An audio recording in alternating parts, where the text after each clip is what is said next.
Welcome to the Wickedly Smart Women podcast, featuring stellar conversations with emerging and established wickedly smart women. Thanks for joining us today as we celebrate women who are committed, care deeply, and have the courage to take action and create conscious change all around the world. Now here's your wickedly smart host, Anjel B. Hartwell.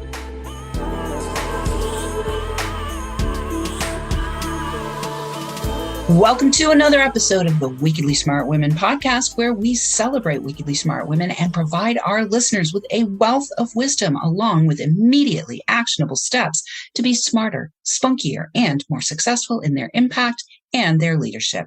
This is your host, Anjel B. Hartwell, and today we welcome our special guest, Ariana Dugan. Ariana is Vice President of Product at Austin-based Interplay Learning, the leading global provider of online and virtual reality training for the essential skilled trades, including HVAC, which stands for heating, ventilation, and air conditioning, plumbing, electrical, solar, multifamily maintenance, and facilities maintenance workforces.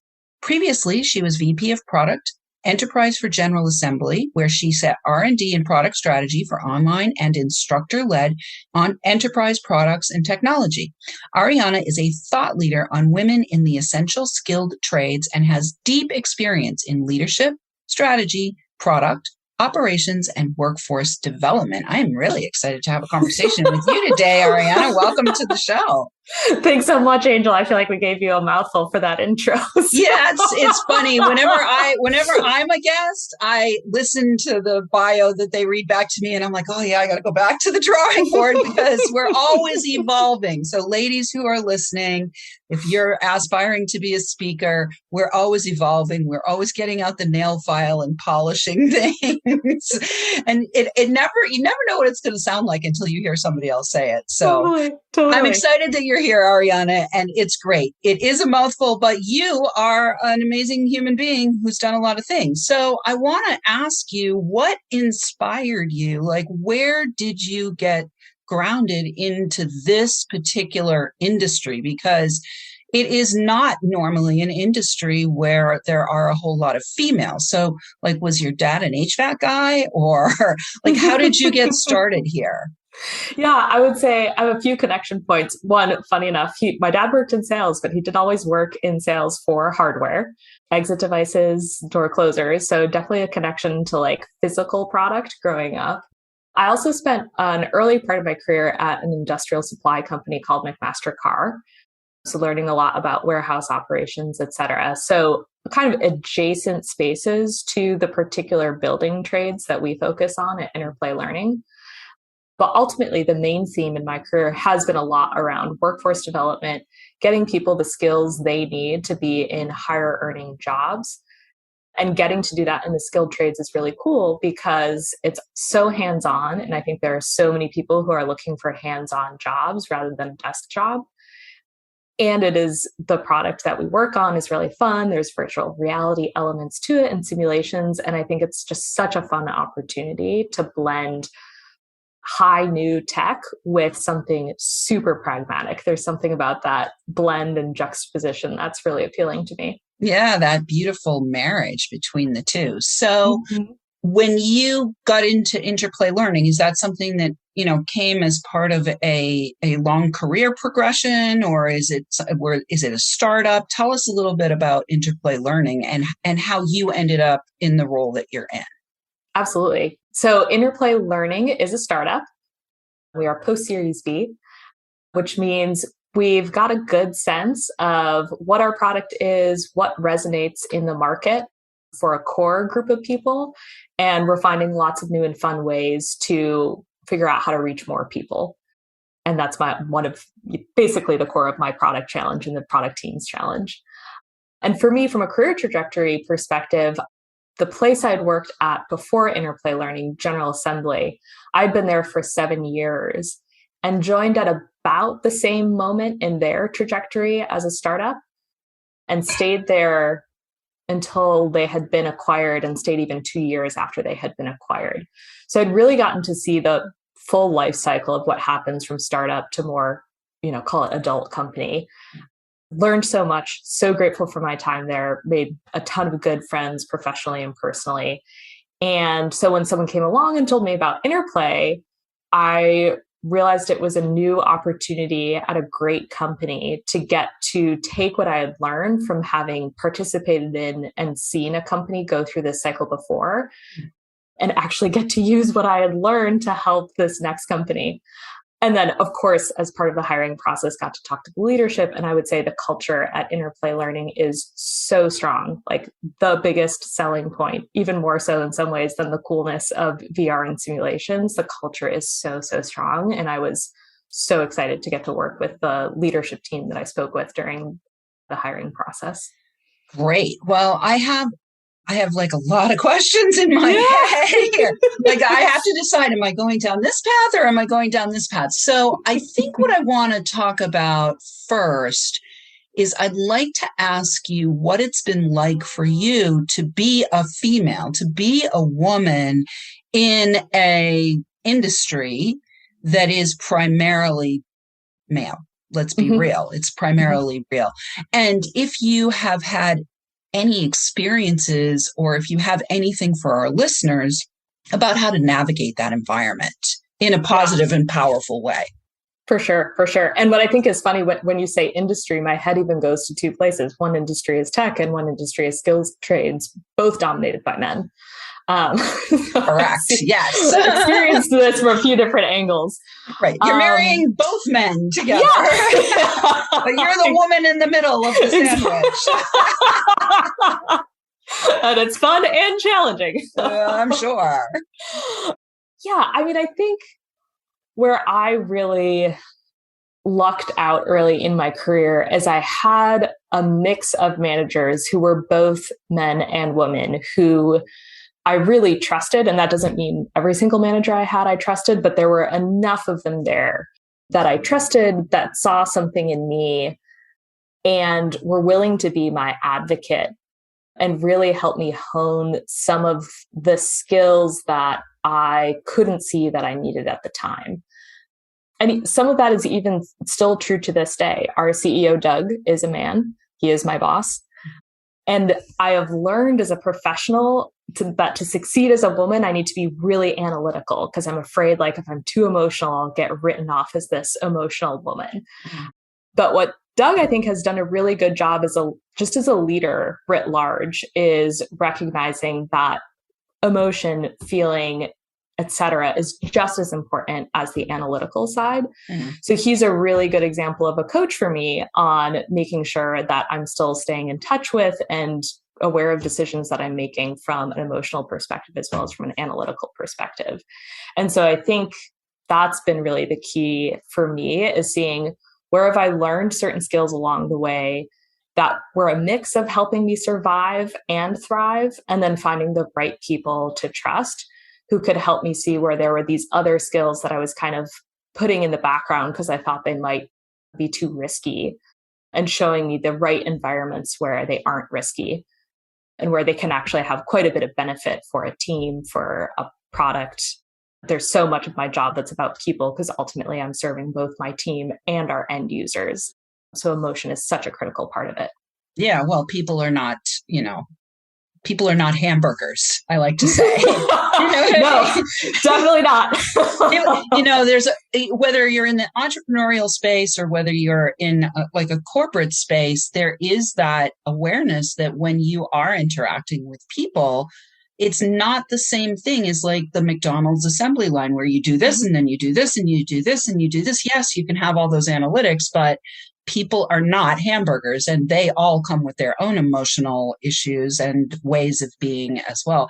I think for me, one of the things that comes to mind when I think about whether or not to put the emotion on the back burner, especially in a male-dominated environment, is the truth is I've seen more emotional males than I ever have emotional women in many, many places, in industries, in, politics, in all kinds of places where what's interesting is the men are allowed only a short reign of emotions, either anger or depression, right? But they're operating out of gut instinct just as much as we are. So, all right. Well, I want to talk now, Ariana, about specifically, I think, about women in the essential skilled trades, because that's a unique piece of what you bring to the table. And I'd love to hear more if you can bring something to our listeners who may be either in the skilled trades or considering maybe leaving the desk job to do something different. Like, what would be some things that you would say to encourage them? Yeah, I would say, I would be honest first. It is a very small number of women in the skilled trades. So I think expectation setting is important. It is like in the single digit percentages right now. So I think from an encouragement perspective, there is the element of be bold, know your worth, and trust that if this is something that you think you could be good at, it's worth at least exploring. The other phenomenal thing about the skilled trades is that since there is such just a dearth of employees in general in these tech roles, there are a ton of programs to help people learn skills. And I'm not even trying to pitch our own product. I mean, like state by state, city by city, there's apprenticeship programs, there's coalitions, there's just like, look for something local in your area and you will find a community of people that is happy to help you learn and will be so excited that you are there, because this is a industry that recognizes they need to bring a new generation and a new type of person into their workforce in order to survive. And I love the honesty and awareness they have of that need and their desire to help more people get in. So even if you are feeling very much in the minority, there are people there who really want to see you succeed. All right. Well, let's just say somebody was interested. Like, what would be, besides the fact that there's a vacuum, shall we say? There's a vacuum in the industry. What other motivating things can you share that would maybe tip somebody into the direction of making that choice for themselves? Yeah. So this is an industry where you do not need a particular college degree or background to get into it. This is an industry where you get paid to learn. Like, so many companies are interested in hiring people green off the street. And I've heard customers of ours say, we hire for attitude and aptitude, like people who can do it, but you do not have to have done this before. So you really get the opportunity to learn on the job, get paid while you're learning, and make a decent salary while you're doing it. So it's really good if you're thinking, I would honestly encourage even women in high school or women in community colleges, where if you might feel a little bit lost, not sure what's next for you, this is another really good path. Beautiful. I love it. All right. We are going to take a quick break. It comes so quickly. And when we come back, we're going to talk more about Interplay Learning and some of the fun things that you have going on there. But right now, Wickedly Smart Women, we could use your help. If you are enjoying the show and want us to stay on the air, please consider making a donation at www.wickedlysmartwomen.com, where you can also get on our mailing list. I am super excited because we just won our 5th award, an award of distinction in the 28th Annual Communicator Awards. So that's pretty awesome for host. So I'm going to just give myself a little pat on the back on that one. And I'm really grateful because it's because of our listeners and our amazing guests that we were able to become a 5-time award-winning show. So thank you so much. We'd love to have you share with your lovely lady friends who you think might benefit from our content. Help a gal out and let your sisters, mothers, daughters, friends, and colleagues know about the show so that we can serve them too. I do want to say a huge thank you to all of our listeners who are downloading, rating, and reviewing. We are welcoming thousands and thousands and thousands of downloads from all over the world. We're now downloading in 98 countries. So today we're going to shout out to our listeners in Austin, Texas, which is where Ariana is, as well as to our listeners in Morocco and El Salvador. And we will be right back with Ariana Dugan.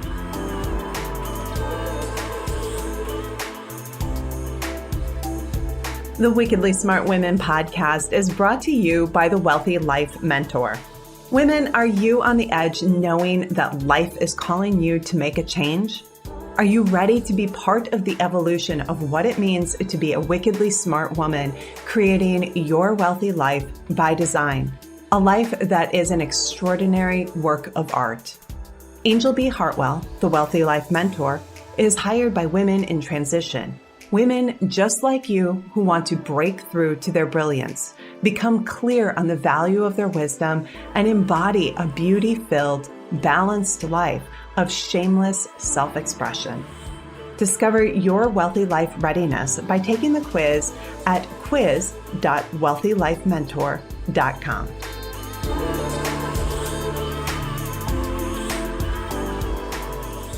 And we are back with Ariana Dugan. You can find out more about Interplay Learning at interplaylearning.com. And Ariana, tell our listeners what they're going to find when they go there. When you go to interplaylearning.com, you'll see our marketing team's great work.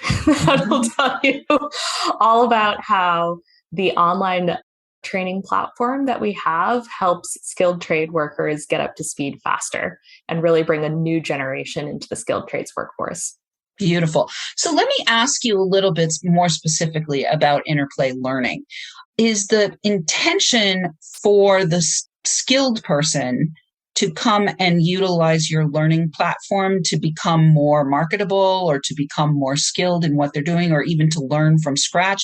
Tell me a little bit more about exactly what happens when somebody enrolls with you. Yes.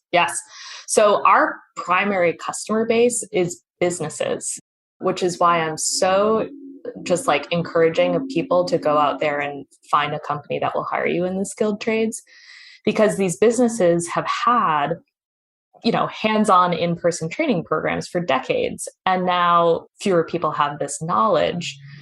The ones who are staying ahead are looking for new ways to train their people that both attract a new generation and scale really effectively and are not dependent on a retiring workforce. So business, small mom and pop shops everywhere up to, larger original equipment manufacturers are the ones who are purchasing our product dominantly. That said, we do have an individual subscription option that also has a lot of users, and it's a really cool mix of people in that individual user mix. And if you were to someone who wanted, you can have a free trial and play it out if you'd like to just mess around and see what's in there. But if you're an individual user, we've got folks who are just trying to improve their skills if they're already in the skilled trades. Folks who are going to school for skilled trades and looking for some content to supplement what they're learning, or people who are just curious and want to get to know things a little bit better. So you would sign up, you'd be brought into our platform and see a catalog of dozens of courses from HVAC to plumbing, carpentry coming soon, where you'd really learn both the knowledge you need to know, right? How does an HVAC system work? What are the main component parts? And then the really fun part, which is going into the simulations and getting to mess around with that equipment without actually needing to mess around with the HVAC system in your basement. Very cool. Now, so were you part of that whole design of bringing it to VR? Because this is really a quantum leap in educating in the trades. Most, as you mentioned before we went to the break, most people who are retiring out of the trades got started as an apprentice or in some kind of apprenticeship or local community college trade program. And now we're in an era or, a time where everything's been moving into the online space, and then the pandemic accentuated that. But VR is an even leg up. It's like a leg up yoga move, even beyond online learning. So can we talk a little bit about what your role was in having that to come be part of this? Yes. And I will not take any credit for originating it. I've been at Interplay Learning for a year and we've been around for about 10 years. So certainly can't take credit for originating the idea and bringing to life virtual reality in the skilled trades. But I can tell you what's been really fun joining a year ago is getting to see the increase in customers really thinking about the delivery of this program as VR only. And that's changed so much, even just in the year I've been there. Understandably, a lot of businesses have computers or tablets, and so they're helping their learners by giving them those devices. But now there's, been just enough interest in, I think, the general outside world in VR, Meta becoming its own, rebrand and bringing more awareness to the Oculus headset, which is just one of a few different kinds of VR headsets you can buy. But I think that general awareness in the market of VR has started to lead our customers and our learners to really want to experience as much as possible in virtual reality. All right. All right. Well, I want to talk now a little bit more about you, Ariana. And, one of the things that is part of your resume here is that you're a leader on women in the essential skilled trades. So can you talk a little bit more about how you personally are specifically leading women, working with women? Is this something that you do outside of, in addition to Interplay Learning, or is it an essential part of your role there? Both and. And I say both and because I think about it in the tech space as well as the skilled trade space, which is why the both and. So I love that I've gotten to hire women onto my team who have said, I want to work here because I want to work for a woman product leader. And I actively look, for simple things in the hiring process, but it just makes such a difference, right? Like, where am I posting these jobs? How do I make sure I'm getting a diversity of people, not just women, but a diversity of people, because a diversity of people means a diversity of thought. And what's exciting to me about that is it means that you're basically like creating this Power Ranger team. I don't even know how to describe it, but everybody's got their own life experience that they're bringing to the table that helps them then empathize better with all the different experiences of our end users that we're serving through our product. So that's one really critical component to me, is looking for ways and spaces to bring diversity of thought into the team, including women, of course, and that diversity of thought for sure. Then when I think about women in the skilled trades, honestly, it's a challenge. We are working with small numbers. It's an awareness game. And I think that's really where we have to start, is on the awareness side, that these are viable options for women. I'll give you a good example of one of our customers is a woman-owned business where they talk about in one of their advertising YouTube videos, like, we love being a woman-owned, woman-run, only women HVAC business, because we then get a lot of women customers who are nervous about bringing strangers into their home and would much prefer that stranger to be a woman than a man. Mm-hmm. But it's just like, it's so rare that those businesses are out there, but so cool when you find them and can encourage them and can elevate them, because it's totally possible, of course, for women to be doing these jobs. It's just shifting the comfort level and the awareness. I myself, before I got into the personal and professional development space in 2008, I spent 20 years in the real estate business.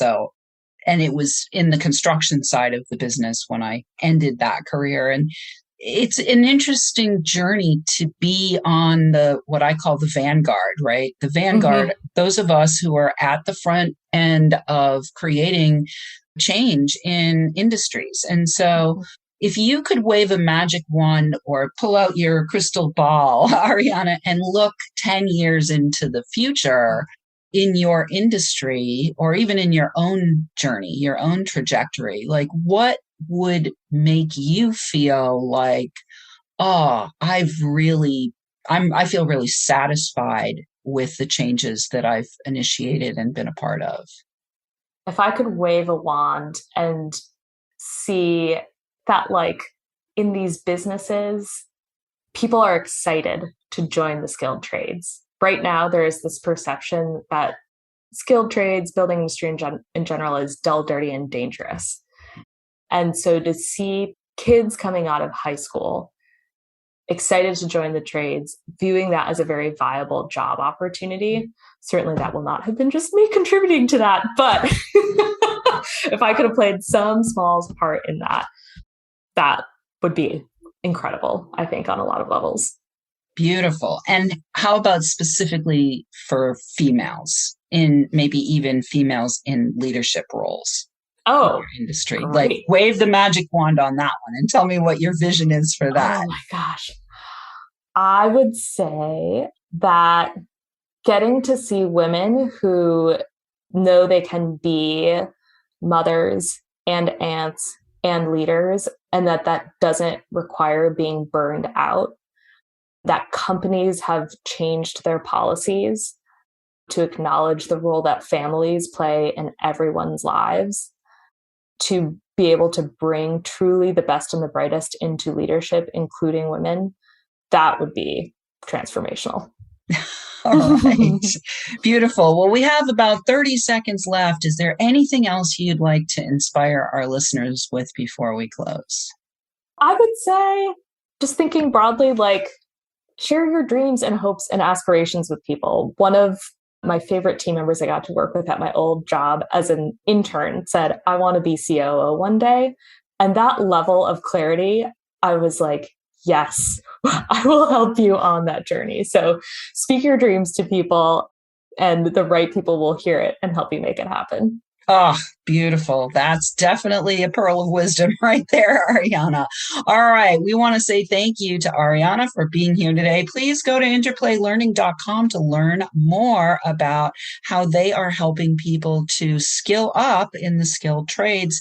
And if you are a business owner, certainly give them a look-see to see if they can come into your business and really streamline the training process and bring it into the 21st century for you. Right now, though, we have to go. So listeners, we love feedback. Please let us know what you think of today's show by calling into our listener line.